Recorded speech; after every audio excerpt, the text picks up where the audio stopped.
Assalamualaikum warahmatullahi wabarakatuh. Perkenalkan, nama saya Muhammad Renoval dengan NIM 182. Saya akan menjelaskan tentang Trias Politika Eksekutif. Eksekutif merupakan lembaga yang berwenang untuk menjalankan pemerintahan sesuai peraturan undang-undang. Eksekutif merumuskan kebijakan berupa rancangan anggaran dan rancangan perundangan yang akan disetujui oleh legislatif. Di Indonesia, kekuasaan eksekutif dipegang oleh presiden yang bertindak sebagai kepala negara sekaligus kepala pemerintahan, serta pemegang kekuasaan tertinggi di Indonesia dari segi sipil dan militer. Presiden, wakil presiden, dan para menteri menjalankan fungsi eksekutif dalam pemerintahan Indonesia. Hal ini diatur dalam bab 3 dan 5 Undang-Undang Dasar 1945 yang telah diamandemen. Dan kementerian-kementerian adalah lembaga-lembaga pembantu presiden dalam menjalankan tugasnya. Presiden dibantu oleh menteri yang ditunjuknya di Indonesia. Lembaga-lembaga eksekutif dipimpin oleh kepala pemerintahan dan kabinetnya dalam melaksanakan undang-undang. Lembaga-lembaga ini menjalankan fungsi-fungsi administratif, diplomatik, militer, yudikatif, dan legislatif. Presiden dipilih secara langsung oleh rakyat di seluruh Indonesia dalam pemilihan umum yang dilaksanakan 5 tahun sekali. Assalamualaikum warahmatullahi wabarakatuh. Nama saya Bani Akbar, NIM Mahir 184. Konsep Trias Politika. Trias Politika merupakan ide pokok dalam demokrasi barat yang berkembang di Eropa pada abad 17 dan 18. Trias Politika adalah anggapan bahwa kekuasaan negara terdiri dari 3 macam kekuasaan. Yang pertama kekuasaan legislatif, yang kedua kekuasaan eksekutif, dan yang ketiga kekuasaan yudikatif. Trias Politika menganggap kekuasaan ini sebaiknya tidak diserahkan kepada orang yang sama untuk mencegah penyalahgunaan kekuasaan oleh pihak yang berkuasa. Montesquieu menekankan bahwa seseorang akan cenderung mendominasi kekuasaan dan merusak keamanan masyarakat tersebut bila kekuasaan terpusat pada tangannya. Oleh karena itu, dia berpendapat bahwa agar pemusatan kekuasaan tidak terjadi, haruslah ada pemisahan kekuasaan yang akan mencegah adanya dominasi satu kekuasaan terhadap kekuasaan lainnya. Nah, saya akan menjelaskan tentang kekuasaan legislatif. Kekuasaan legislatif adalah kekuasaan untuk membuat undang-undang. Kekuasaan untuk membuat undang-undang harus terletak dalam suatu badan khusus.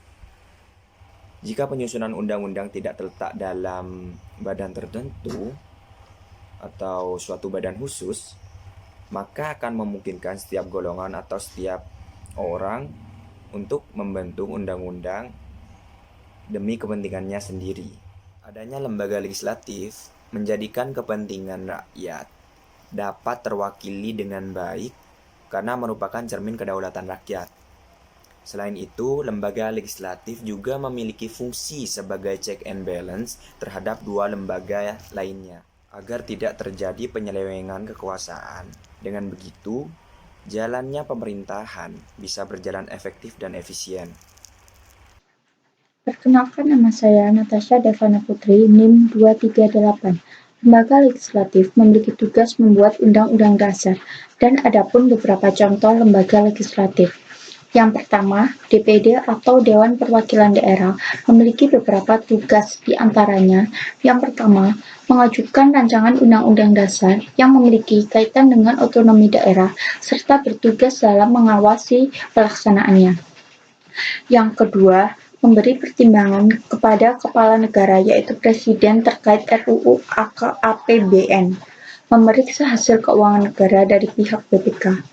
Lalu ada DPR atau lebih dikenal dengan Dewan Perwakilan Rakyat, memiliki beberapa tugas, di antaranya yang pertama, bertugas memegang kekuasaan dalam hal pembentukan undang-undang dasar.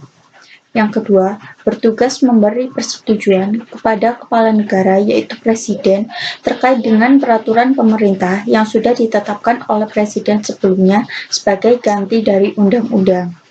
Yang ketiga, sebagai pemberi persetujuan kepada kepala negara untuk menyatakan perang berdamai dan menyatakan persetujuan untuk perbuatan perjanjian dengan negara lain. Lalu ada MPR. MPR juga mempunyai tugas seperti DPD dan DPR. Adapun tugas MPR sesuai dengan UU Pasal 3 Ayat 1 yaitu: yang pertama, mengubah serta menetapkan Undang-Undang Dasar. Dan yang kedua, bertugas sebagai pelantik Presiden dan Wakil Presiden. Baik, kali ini saya akan melanjutkan pembahasan terkait dengan pengertian dari kekuasaan yudikatif. Kekuasaan yudikatif merupakan kekuasaan yang dimiliki oleh warga masyarakat dalam melakukan pengawasan pada pelaksanaan undang-undang, yaitu melalui wakil-wakil yang telah ditunjuk dalam Badan Mahkamah Agung atau MA. Dalam pengertian lainnya, kekuasaan yudikatif ialah kekuasaan yang mampu mengadakan peradilan yang digunakan untuk menegakkan hukum serta keadilan. Menurut pasal 24 ayat 2 di dalam Undang-Undang Dasar 1945, yang memiliki kekuasaan kehakiman ialah Mahkamah Agung serta lembaga lainnya yang berada di bawah lingkup peradilan umum, peradilan agama, peradilan militer, peradilan tata usaha negara, serta Mahkamah Konstitusi. Berikut adalah tugas dan fungsi dari Badan Kekuasaan Yudikatif. Kekuasaan yudikatif memiliki wewenang dalam menjelaskan isi undang-undang ataupun memberi hukuman pada setiap pelanggarnya. Lembaga yudikatif di negara Indonesia sendiri memiliki fungsi sebagai penyelenggara kekuasaan dan kehakiman. Di Indonesia terdapat 3 badan yang berwenang dalam menyelenggarakan kekuasaan tersebut, yaitu Mahkamah Konstitusi, Mahkamah Agung, serta Mahkamah Komisi Yudisial. Berikut ini adalah fungsi-fungsi dari kekuasaan yudikatif yang dapat dispesifikasikan dalam masalah berikut ini. Yang pertama adalah hukum kriminal. Dalam hukum ini biasanya dalam menyelesaikannya dikendalikan oleh pengadilan pidana, yang dimana di negara Indonesia sendiri memiliki sifat berjenjang, yaitu dari pengadilan negeri pada tingkat kabupaten, pengadilan tinggi tingkat provinsi, serta Mahkamah Agung pada tingkat nasional. Dalam masalah civil law biasanya dipegang oleh pengadilan negeri, namun khusus umat Islam diselesaikan dalam pengadilan agama. Yang kedua adalah hukum konstitusi. Dalam masalah mengenai konstitusi ini akan diselesaikan oleh Mahkamah Konstitusi apabila ada seorang individu atau golongan ataupun lembaga negara yang memiliki masalah terhadap undang-undang ataupun keputusan, maka usaha dalam menyelesaikannya dilakukan oleh Mahkamah Agung. Yang berikutnya adalah hukum administratif. Apabila terdapat persoalan mengenai kasus sengketa tanah, sertifikat, dan sejenisnya akan diselesaikan oleh pengadilan tata usaha negara. Yang berikut adalah hukum internasional. Setiap masalah internasional tidak diselesaikan oleh lembaga yudikatif, namun akan dikendalikan oleh Perserikatan Bangsa-Bangsa atau PBB. Berikut adalah lembaga-lembaga dengan kekuasaan yudikatif di Indonesia. Yang pertama adalah Mahkamah Agung. Mahkamah Agung ialah badan negara yang berkuasa dalam memegang kehakiman yang memiliki kebebasan dalam menyelenggarakan peradilan agama untuk menegakkan hukum yang seadil-adilnya di Indonesia. Assalamualaikum warahmatullahi wabarakatuh. Nama saya Akbar Muhammad Lutfi Al-Mughni dengan NIM akhir 186. Di sini saya akan menyampaikan tentang pergeseran pemerintahan. Pergeseran pemerintahan terjadi karena perubahan radikal melalui perubahan Undang-Undang Dasar. Pendapat bahwa pergeseran kekuasaan juga bisa terjadi dalam kerangka kebiasaan atau konvensi yang berada dalam sebuah negara. Perubahan secara radikal melalui perubahan Undang-Undang Dasar seperti apa yang diungkapkan where setidaknya sudah terjadi di Indonesia. Terjadi eksekutif heavy yang dimaknai bahwa presiden mempunyai kewenangan yang tak sebatas, sehingga legislatif dan yudikatif berada di dalam pengaruh presiden. Itu terlihat pada struktur Undang-Undang Dasar tahun 1945 sebelum amandemen yang menyebutkan bahwa pemerintahan tetap juga menjalankan kekuasaan membentuk undang-undang legislatif di samping hak-hak konstitusional khusus atau hak presiden sebagai kepala negara. Kedua, kekuasaan presiden atau executive heavy semakin besar dan menguat karena saat itu Undang-Undang Dasar sebelum amandemen tidak merincikan proses sistem check dan balance yang dilakukan cabang-cabang pemerintahan. Ketidakjelasan proses sistem tersebut justru akan melemahkan mekanisme kendali dan menimbang dari cabang-cabang kekuasaan lain dan semakin memperkuat kekuasaan presiden. Dan di sini ada legislative heavy. Kedua kondisi di atas itulah yang kemudian mendorong terjadinya amandemen undang-undang dengan tujuan mengurangi kekuasaan eksekutif. Namun hal itu justru menimbulkan fase kedua pergeseran. Kedua ada legislative heavy. Kedua kondisi di atas itulah yang kemudian mendorong terjadinya amandemen. Lalu hal tersebut setidaknya terlihat dalam pasal 20 Undang-Undang 1945. Pasal tersebut dengan tegas menyebutkan bagaimana kewenangan dan kekuasaan DPR menjadi sangat kuat, terutama dalam membuat undang-undang. Pasal tersebut dapat ditafsirkan DPR sebagai pemegang kekuasaan dalam membentuk undang-undang karena walaupun rancangan undang-undang dibahas bersama Presiden dan DPR, tetapi tanpa tanda tangan Presiden pun undang-undang akan tetap berlaku. Assalamualaikum warahmatullahi wabarakatuh. Perkenalkan, nama saya Aulia Diva dari kelas D untuk NIM 183. Di sini saya akan menjelaskan tentang pembagian kekuasaan politik, yaitu pembagian kekuasaan horizontal merupakan pembagian besar kekuasaan menurut fungsi lembaga-lembaga tertentu, yakni legislatif, eksekutif, dan yudikatif. Dalam Undang-Undang 1945, kekuasaan secara horizontal pembagian kuasa negara dilakukan pada tingkat pemerintah pusat dan pemerintah daerah. Pada pembagian kekuasaan di pemerintah pusat berlangsung antara lembaga-lembaga yang sederajat. Namun adanya perubahan UUD 1945, terjadi pergeseran pembagian kekuasaan di pemerintah pusat.